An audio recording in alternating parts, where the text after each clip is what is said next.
Hello! So today we're at the track.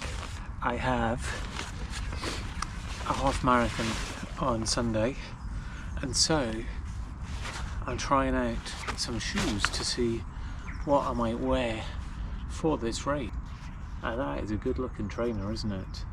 That looks super. It's supposed to have a warning on it, I'd heard, that says that you have to be running at a certain pace to be able to wear it, but there's no warning on there that I can see. The Metaspeed Ray from Asics, this is what I think I'll probably end up wearing. It is extremely light, it's on like 120 grams, just yeah, feels like there's hardly anything there. This just arrived in the post yesterday, so the Lingney arrived today. This arrived in the post yesterday, so I've not had a chance to wear it at all. Okay. Ooh, the Super F3 PB Pro. I can't remember who this is by. This is a Chinese super shoe as well, and it is meant to be like this. The Adidas Evo 2. This is like a Chinese kind of knockoff. I've only worn it for one session, and look, it's pretty messy from that one session.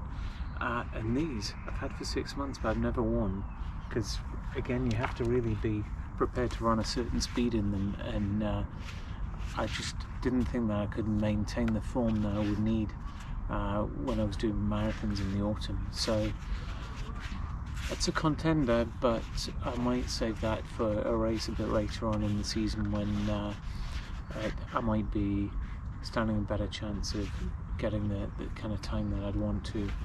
So let's put these to the test and see which one I want to wear. So first up we have the ANTA C10 Pro.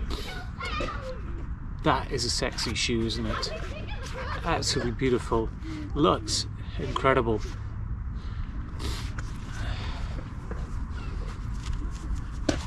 This is a shoe from AliExpress from ANTA, which is one of the big Chinese running brands.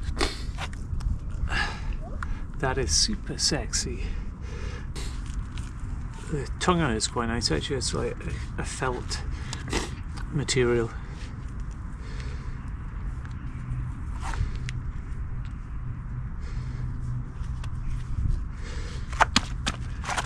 Those look great. Oh.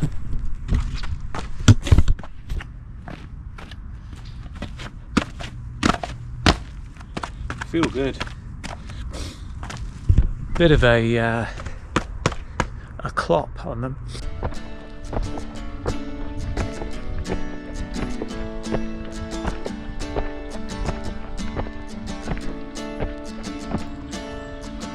Grew up with my head in the clouds. Guess I never quite grew out. Here comes Fraser for his rep. Shooting around the track. Go, go, go! Good boy. So that was the ANTA C10 Pro. Gorgeous shoes, but there's not much grip on them. So just going around the track there, I was losing traction. So I don't think these are the shoes for a half marathon down country roads. But definitely be wearing these for some races later on the hill pass when it's a bit drier.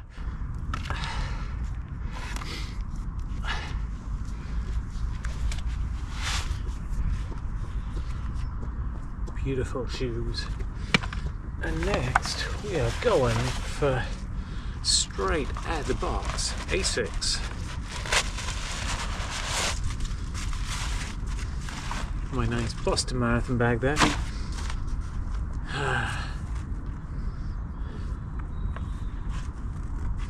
Oops, let's just get that tag off. Nice green Ecodene edition. Very thin tongue on the top.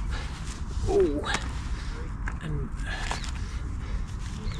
very thin top. Just tighten the laces there.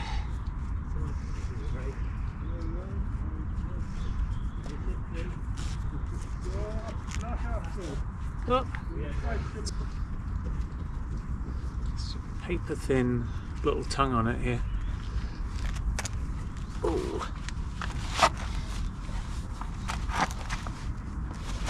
So, as I said earlier, I think these will probably be the ones for the run.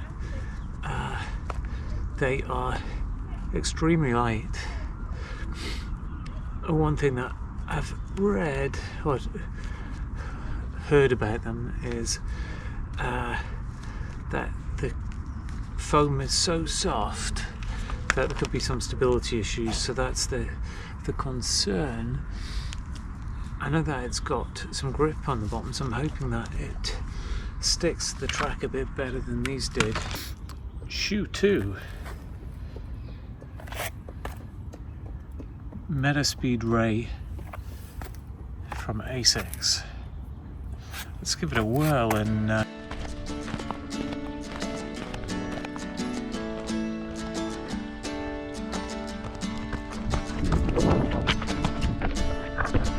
Grew up with my head in the clouds. Guess I never quite grew out of feeling like I could. these feel fast.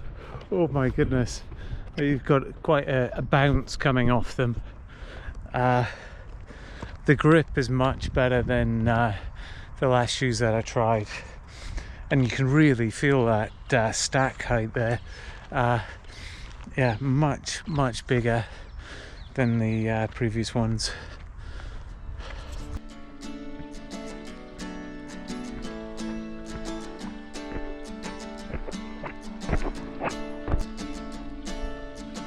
Grew up with my head in the clouds. Guess I never quite grew out of feeling like I could be relevant, 'cause I'm actually trying to.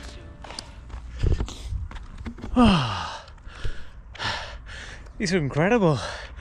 Felt like I was jogging, but that was 550 pace. Super shoes, very bouncy.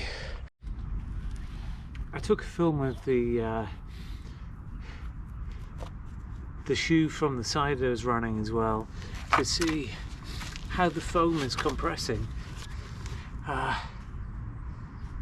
after a mile. It's got this on. It was definitely had more grip than the Pro 2 or the C10 Pro 2, was it? Yes, C10 Pro 2. Yeah, it definitely had more grip than that. I mean, you can see it on the bottom. There's on the C10 Pro 2, it is pretty smooth, while these do at least have some grip. So next in the bag, we tried these on a run last week, but it is good to compare them right next to these other two, so I can get some idea, like for like. Again, the tongue on this is extremely thin.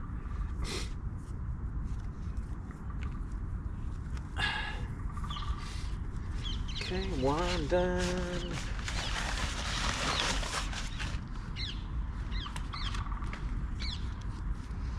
PB Pro. Ugh. Quite sure how they're so mucky from one run. I mean, I know the white shoes, but there we go.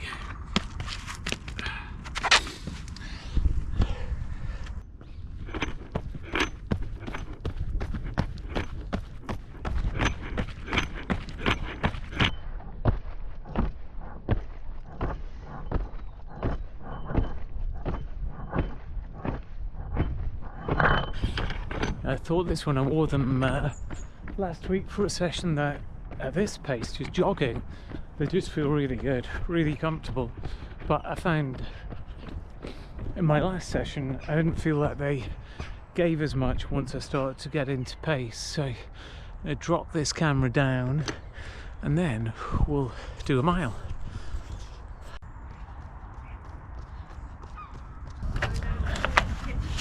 Okay, on to the last ones.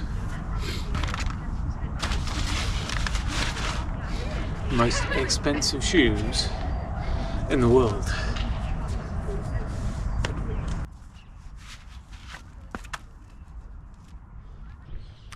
Okay, last shoe, Evo 2 Pro, most expensive shoe in the world.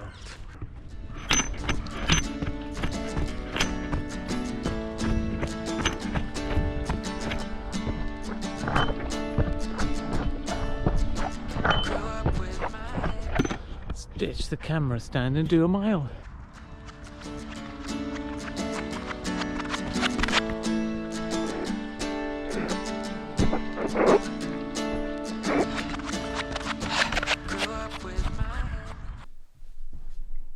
Hello, so it's a week after I was at the track trying out super shoes.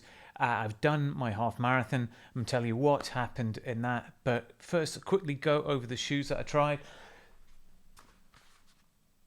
ANTA C10 Pro, Pro 2, great shoe.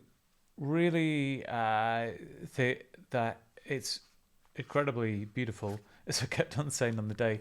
But it wasn't the right shoe for the conditions on that day. The track was a little bit wet. It was slipping. It's a shoe that I really want to do some more running in. Really think it could be great for a 10K.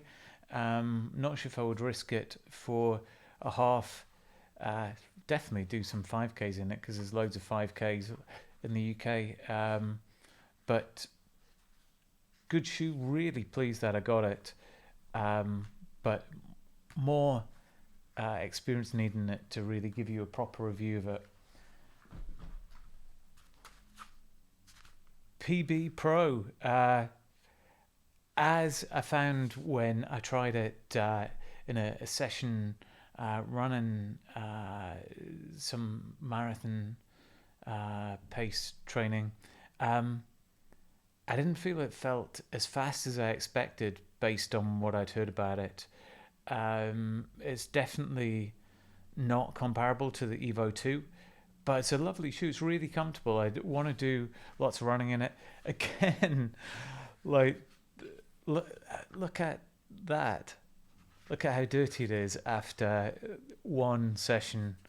So I think this is another shoe that I will probably put away until summer. I'd really like to do a park run in this, see if maybe I'm being unfair to it, and if I push the pace a bit more on it, whether it will all come together. So that is the PB Pro. Metaspeed Ray. So this is the shoe that I thought I'd be running my half marathon in. Felt super bouncy on the track. It was the second in terms of speed around the track, but even despite the Evo 2 coming out 2 seconds ahead in the mile, this was a shoe that I really wanted to go with for the half marathon. The conditions for my half, which was the Brass Monkey in York, were wet, like really quite wet. So I decided the day before that this was not the shoe to go with. I reckoned for some reason that there was more grip on this, which in the dry it does feel like the Evo 2 has more grip. And so this was the shoe that I went with. Took it down to York. Brass Monkey Half Marathon, brilliant race. It's the 4th year that I've done it, and just incredibly well organised. It is mostly flat. It's got a reputation as being a half marathon that you can get a good time in if the conditions are good. So in terms of conditions, there was no wind really, which it's a very exposed course, so that is the big problem with it. But it was extremely wet, really wet, and just putting this shoe on to warm up. I mean, I don't know if you can see my fingers through there. My feet were wet pretty much straight away when I was warming up. Went into the race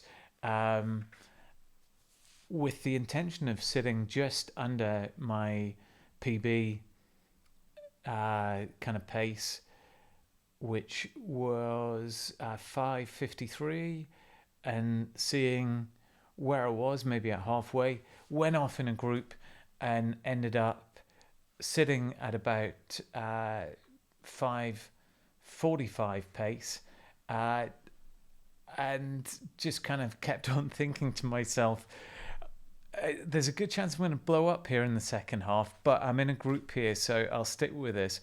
And I also kept on thinking, just trust in the shoes. The shoes are doing the work. These are your £500 super shoes. They will get you through this. Running in them felt good. I mean, I've done loads and loads of running in the Adidas Pro 4, so they didn't feel completely alien to me. I'd say that now, a few days after the race, my upper thighs are sorer than I'm used to. So I don't know if the stack height in this is pushing like more force onto them. But I mean, as a shoe to run in, they were great. I'd say so. The one problem I had was I'm in the front of a group of guys belting around this course, going at a pace which feels like we're sprinting a park run. And I've got this big group behind us. We get onto a piece of lane, country lane, and I lose all traction. This is just too slippy. The lane is really smooth, really wet, and I start to slip. I'm terrified that because of the shoe, I'm going to go over, and I've got 10 guys right behind me, all pushing at pace. If I go over, they're going to all go on top of me. It's going to ruin their race. It's going to hurt me. So I did kind of like shift to the side and let this group pass me, just slow down for 30 seconds to get past this piece of lane. So I definitely would not be wearing Evo 2 for wet conditions again. I really am hoping that I've got a couple of halves coming up over the next 6 months. I'm really hoping they get some dry conditions so I can try it again for that. But importantly, I didn't fall apart in the second half of the race. I felt good, and I ended up getting a new PB, ended up being first V50, and my time was 1:15:44.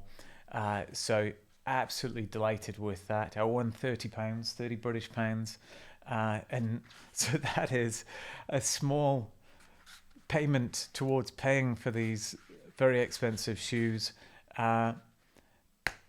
But good race. It was good to try these different super shoes and work out what I'd want to wear for that. I'm going to do more miles in all of them and do proper reviews for all of these shoes, and hopefully have some more PB races. Good start to the year. Hope you enjoyed seeing me messing around with super shoes. If you did, press subscribe and you can see when I do proper reviews of them. This is, maybe the third film that I've done on race day in several years. So tell me if this film is the kind of thing that is useful to watch, and leave comments about how stupid I am paying £500 for super shoes. Cheers.